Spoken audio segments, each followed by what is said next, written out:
This is not going to be comfortable for you. Your finger is going to sit there and twitch, and it's going to want to speed this up 2 times, 3 times the speed. You're going to want to scroll to the next video. And I get that. I encourage you not to. Think of it like an endurance test. How long can you wait to get to the point? I think it'll be worth it, but only you can say if it's worth your time. I spent a lot of time with my family this weekend. My grandfather passed a few years ago, but we always tell stories about him because he was a bit of an odd duck.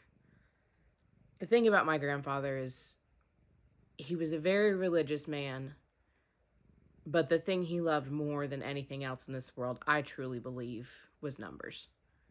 You can draw whatever conclusions you want to from that, but he was a certified public accountant for his entire life until he died at 80-something.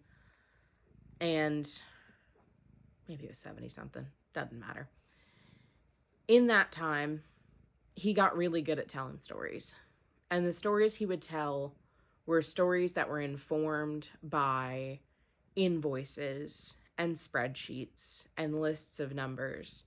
And he turned this very oblique form into something that everyone could understand. And that was his skill. That was truly his skill. When he retired, he spent more time around his family. He spent more time golfing with his friends and realized not only was he bored, but he just missed the numbers.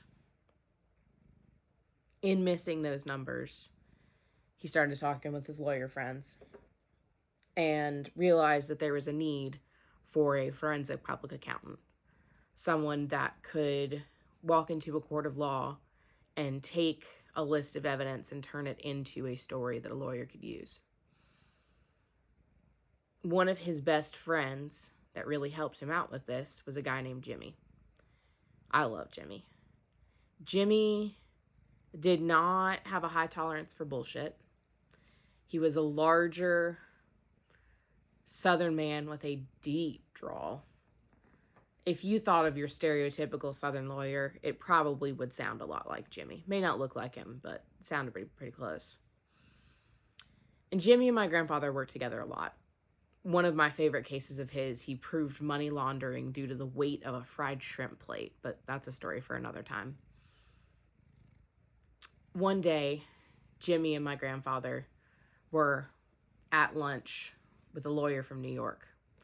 Now, he may not have actually been from New York. Southerners have this thing that anybody that's a little bit different, a little bit too much of a fast talker, they're from New York. Doesn't really matter where they're actually from.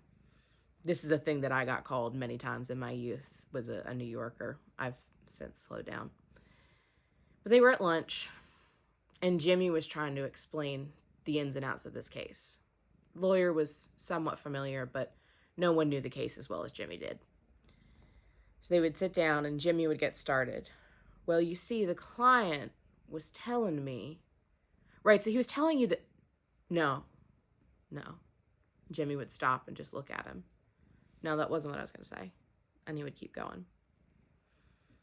Right, so the client was telling me this and this about the case. And he was telling me that last month. Right, so last month they had a subpoena. No. That wasn't what I was going to say. And he would continue on. Last month, he was telling me that there was an update in the case and that his wife had found some new evidence, and he would go on and, oh, right, see, the new evidence, but no. And this happened probably 4 or 5 times. And as it kept happening, Jimmy kept getting more and more frustrated. And almost as a reflexive response, Jimmy would slow down even further.